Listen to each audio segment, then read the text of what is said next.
Terça, 5 de março, verso para memorizar. O que ouvimos e aprendemos, o que nossos pais nos contaram, não o encobriremos a seus filhos. Contaremos à geração vindoura os louvores do Senhor e o seu poder e as maravilhas que fez. Salmo 78, 3 e 4. Lembrando a história e o arrependimento. Pergunta 3. Leia o Salmo 106. Que eventos históricos e suas respectivas lições esse salmo destaca?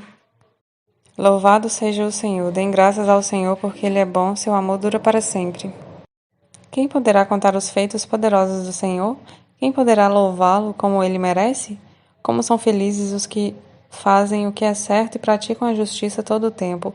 Lembra-te de mim, Senhor, quando mostrares favor ao teu povo. Aproxima-te e resgata-me, que eu compartilhe da prosperidade dos teus escolhidos, que eu me alegre na alegria do teu povo e exulte com aqueles que pertencem a ti. Pecamos como nossos antepassados, fomos desobedientes e rebeldes. No Egito, nossos antepassados não deram valor às maravilhas do Senhor, não se lembraram de seus muitos atos de bondade, rebelaram-se contra ele junto ao Mar Vermelho. Assim mesmo ele os resgatou para proteger a honra de seu nome, para mostrar seu grande poder. Ordenou que o Mar Vermelho secasse e os conduziu pelas águas como por um deserto. Ele os resgatou das mãos de seus inimigos e os libertou das garras de seus adversários. As águas se fecharam e cobriram seus opressores, nenhum deles sobreviveu.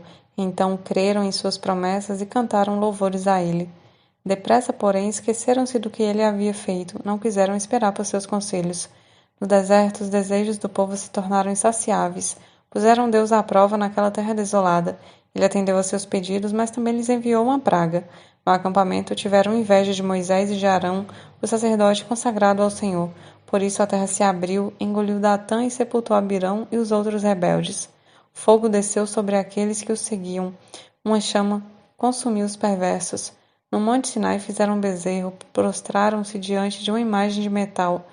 Trocaram seu Deus glorioso pela estátua de um boi que come capim. Esqueceram-se de Deus, seu Salvador, que havia feito coisas grandiosas no Egito, atos maravilhosos na terra de Cã, feitos notáveis no Mar Vermelho. Por isso declarou que os destruiria. Mas Moisés, seu escolhido, pôs-se entre ele e o povo e suplicou-lhe que afastasse sua ira e não os destruísse. Eles, porém, se recusaram a entrar na terra agradável, pois não creram na promessa.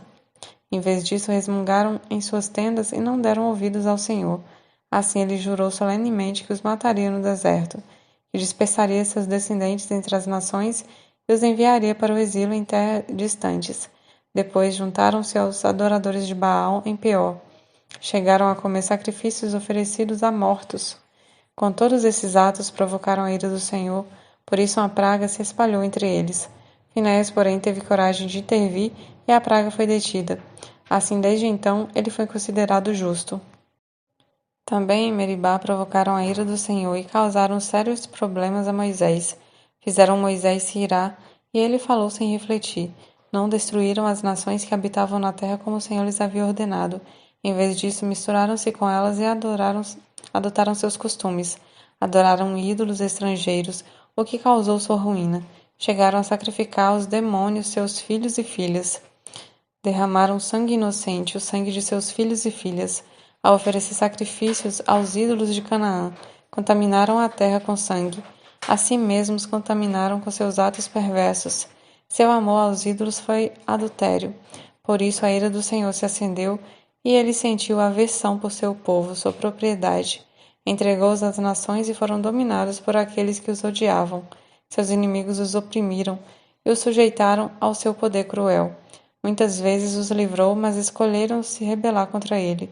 Por fim, seu pecado os destruiu. Ainda assim, ele viu a aflição do povo e ouviu seus clamores.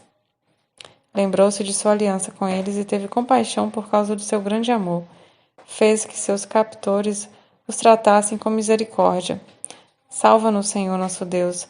Reúne-nos dentre as nações para darmos graças ao teu santo nome, para nos alegrarmos no teu louvor. Louvem o Senhor, o Deus de Israel, que vive de eternidade a eternidade. Todos digam amém. Louvado seja o Senhor.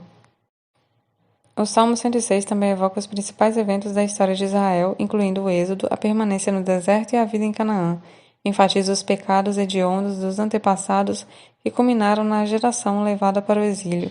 É bem provável que o salmo tenha sido escrito quando a nação estava em Babilônia, ou depois que voltaram para casa, e o salmista, inspirado pelo Espírito Santo, narrou esses incidentes históricos e as lições que o povo deveria ter aprendido com eles. Além disso, esse salmo, como os outros, aponta para a fidelidade de Deus à sua aliança da graça, pela qual salvou seu povo no passado. Expressa a esperança de que o Senhor novamente mostre seu favor ao seu povo arrependido e reúna dentre as nações. O apelo para a libertação não é um pensamento ilusório, mas uma oração de fé baseada na certeza das libertações passadas e no caráter infalível da fidelidade divina à aliança com seu povo. A lembrança dos fracassos históricos de Israel no Salmo 106 é parte integrante da confissão de pecados e do reconhecimento de que os israelitas do período desse salmo não eram melhores do que seus antepassados. Eles admitiram que foram ainda piores do que seus antepassados, pois conheciam as consequências das iniquidades das gerações anteriores, e como Deus exerceu sua grande paciência e graça ao salvá-las, mesmo que estivessem deliberadamente andando de maneira perversa. Se essa foi a conclusão a qual chegaram, pense em nossa situação, pois temos a revelação do caráter divino e da graça salvadora revelados em Jesus e na cruz. A boa notícia do Salmo 106 é que o amor inabalável de Deus sempre prevalece sobre os pecadores do povo. O papel fundamental de Moisés e de Finéias em afastar a ira divina aponta para o significado da intercessão de Cristo em favor dos crentes. Somente a experiência pessoal com a graça de Deus pode transformar uma história passada em nossa história. O Salmo 106,3 diz: Logo, porém, se esqueceram das obras de Deus e não esperaram pelos seus desígnios. Por que é tão fácil acontecer isso conosco também?